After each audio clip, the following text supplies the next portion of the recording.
អាមេរិកយល់ឃើញថា WTO បានមានថាมันគ្រប់គ្រងទៅលើគំនិតគោលនយោបាយស្អីAmerica First ហ្នឹងរបស់ត្រាំហ្នឹងគាត់ផ្អាកលុយ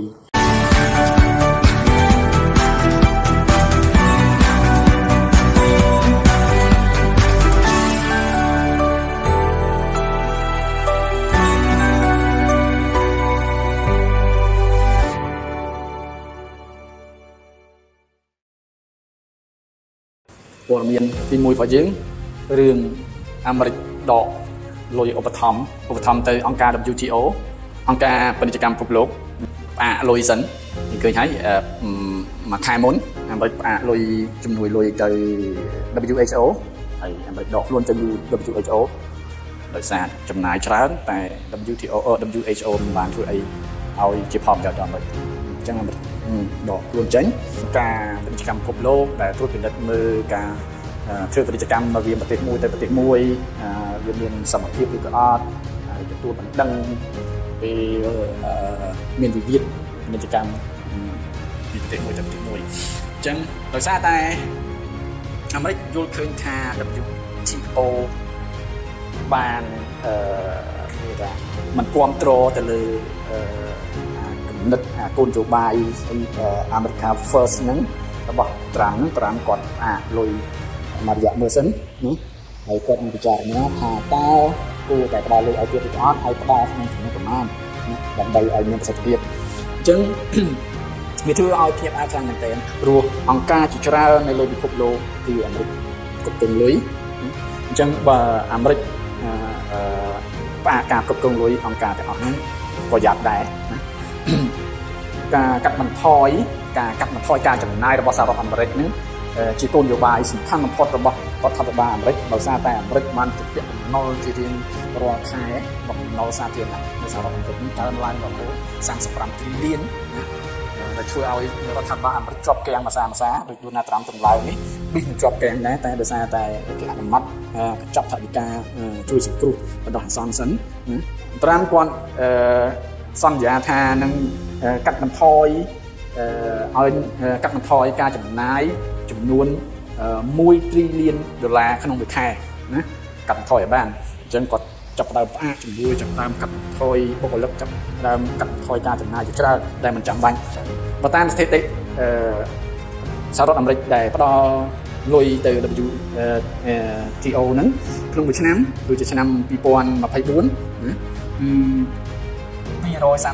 លានវាស្មើនឹង 11% នៃប្រាក់ជំនាញពិភពលោកប្រាក់ដែលឧបត្ថម្ភទៅ WHO ជំនាញពិភពលោកហ្នឹងអញ្ចឹងប្រទេសមួយដែលចូល WTO ហ្នឹងគឺត្រូវតែបង់លុយឲ្យ WTO អញ្ចឹងចំនួនលុយដែលអាមេរិកបង់ទៅ WTO ហ្នឹងស្មើនឹង 11% អញ្ចឹងដល់កាត់ទៀត WTO គឺវាពិបាកដែរគឺលុយអញ្ចឹងលោកត្រាំបានឲ្យលោក Marco Rubio ដែលជារដ្ឋមន្ត្រីក្រសួងការបរទេសឆែកមើលថាអង្គការដែលអាមេរិកឧបត្ថម្ភលុយទាំងប្រមាណជំនាញពិភពលោកហ្នឹងទាំងអស់ហ្នឹងរយៈពេល80ថ្ងៃឆែកមើលតើមានអង្គការមួយណាដែលគេហៅថាយកលុយអាមេរិកទៅប្រើចំគោលដៅឬក៏អត់អញ្ចឹងគេផ្អាករយៈពេល180ថ្ងៃដើម្បីឆែកមើលទាំងអង្គការទាំងអស់ដែលអាមេរិកជំនួយលុយហ្នឹងយើងមកមើលព័ត៌មាន TikTok វិញតើចូលវាសនា TikTok ដល់ណាទៀតហើយណាគឺចិត្តដល់ថ្ងៃទៀតហើយគឺថ្ងៃទី4ខែមេសាសប្តាហ៍ហ្នឹងត្រូវដល់ពេលដែលត្រូវបិទទៀតហើយអញ្ចឹងតែមើលលោកត្រាំគាត់ជួយ TikTok ជួយពន្យាពេល TikTok បានទៀតឬក៏អត់លោកត្រាំគាត់កំពុងតែបញ្ចុះបញ្ចូលឲ្យរដ្ឋាភិបាលចិនជួយនិយាយឲ្យ TikTok លក់ក្រុមហ៊ុនលក់ app TikTok ហ្នឹងឲ្យទៅសហរដ្ឋអាមេរិកបើចិនជួយនិយាយឲ្យ TikTok លក់បានហ្នឹងជួយសម្រួលឲ្យ TikTok លក់ពីហ៊ុនលក់ក្រុមហ៊ុនទៅឲ្យសហរដ្ឋអាមេរិកបានលោកត្រាំនឹងកាត់បន្ថយពន្ធទំនិញចូលសហរដ្ឋអាមេរិកទំនិញចិនចូលសហរដ្ឋអាមេរិកយើងឃើញហើយទំនិញ 20% ហើយសប្តាហ៍នេះលោកត្រាំនឹងដាក់ពន្ធទៅលើយានយន្តរបស់ចិននាំចូលទៅសហរដ្ឋអាមេរិក25% ណា 25% ច្រើនដែរនឹងធ្វើឲ្យ រថយន្តរបស់ចិនចូលសហរដ្ឋអាមេរិកហ្នឹងកាន់តែថ្លៃអញ្ចឹងអត់មានអ្នកទិញអញ្ចឹងចាំមើលតើចិនព្រមជួយបញ្ចុះបញ្ចូលប្រព័ន្ធបាយហ្នឹងຕົកទៅឲ្យអាមេរិកដែរឬអត់ហើយតើមានវិធីដោះស្រាយ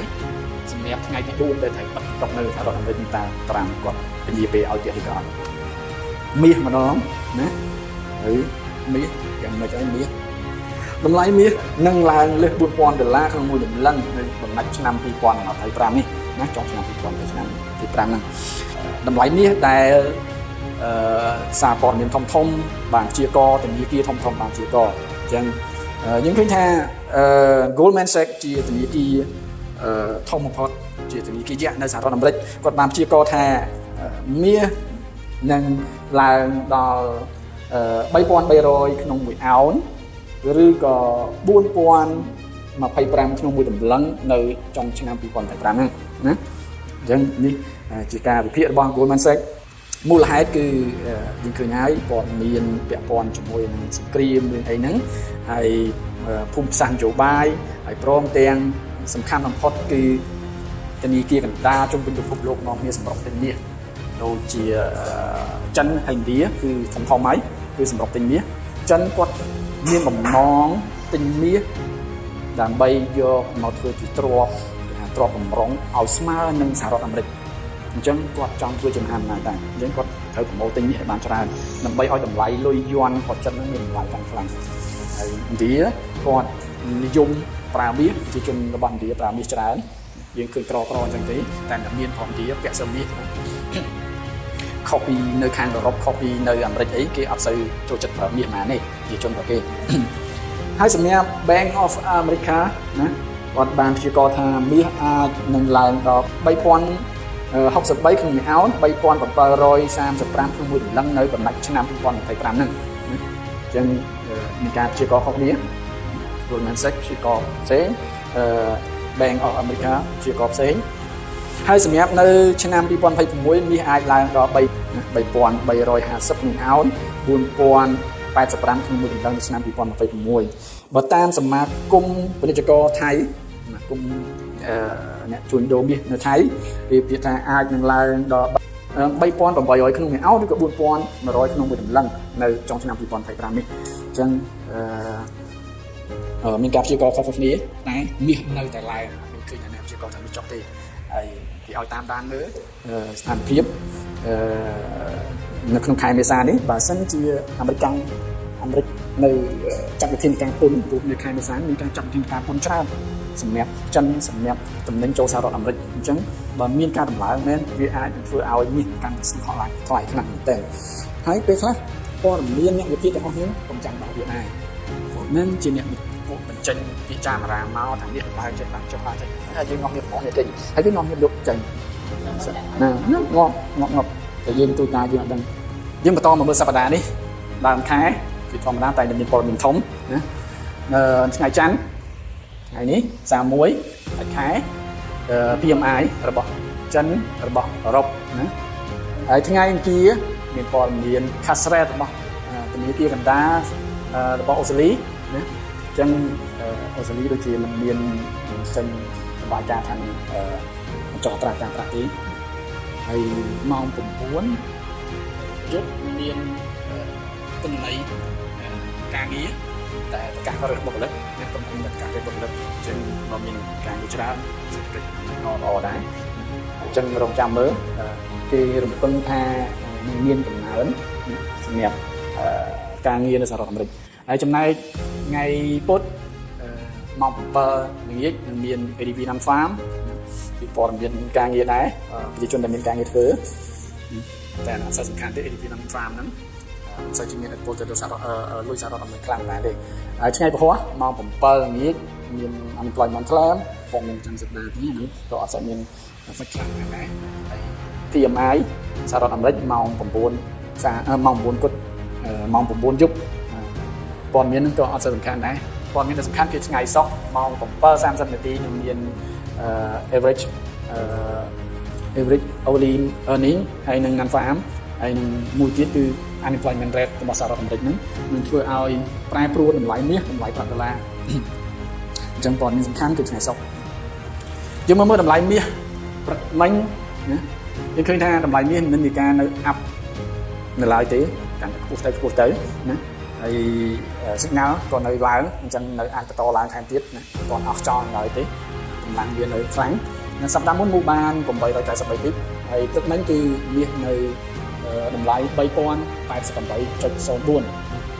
ចំណុចខ្ពស់បំផុតរបស់មាសគឺ 3091.55 កាលពីសប្តាហ៍មុនអញ្ចឹងអាចនៅបន្តឡើងថែមទៀតណាចំណែក Bitcoin ចេះតែធ្លាក់ចុះមកទៀតណា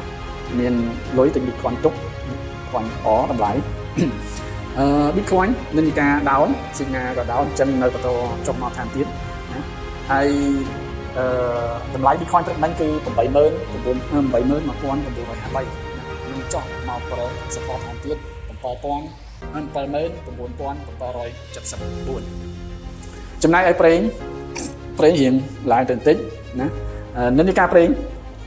នៅនិន្នាការ down ឡើយទេ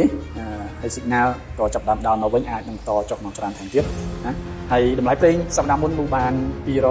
236ពីបព្រឹកមិញតម្លៃប្រេងគឺនៅ 69.31 ក្នុង1បារ៉ែលអញ្ចឹងអាចនឹងបន្តចុះមកវិញច្រើនគឺអាចនឹងមកប្រេក support 66.01 ចំណែកឯអាមេរិកជប៉ុនវិញនិន្នាការ down signal ក៏ down នឹងចុះមកខ្លាំងថែមទៀតសប្តាហ៍មុនមកបាន194ពីបហើយតម្លៃទឹកមិញគឺ$1ស្មើនឹង 149.10 យេនហើយនឹងតចុះមក 148.12 យេនថែមទៀតចំណែកអឺរ៉ូវិញអឺរ៉ូគឺតម្លៃលុយអឺរ៉ូនៅនិន្នាការ up ទេហើយ signal ក៏ up អញ្ចឹងអាចឡើងទៅ break resistance ថែមទៀតសប្តាហ៍មុនមកបាន115ពីបហើយតម្លៃលុយអឺរ៉ូគឺ1អឺរ៉ូស្មើនឹង$1.0842ហើយនឹងបន្តឡើងទៅ break resistance $1.0652 ចឹងនៅឡើងថែមទៀតចុងក្រោយគេលុយអូស្ត្រាលីលុយផោនដូចជាមិនសូវជាមូលខ្លាំងណាស់ទេសប្តាហ៍មុនមូលបានតែ125ពីទេហើយនិន្នាការ up signal ក៏ up នៅបន្តឡើងទៀតសប្តាហ៍នេះចឹងតម្លៃលុយផោនគឺ1ផោនស្មើ$1.29.66នឹងទៅ break resistance $1.3013 ចឹងសម្រាប់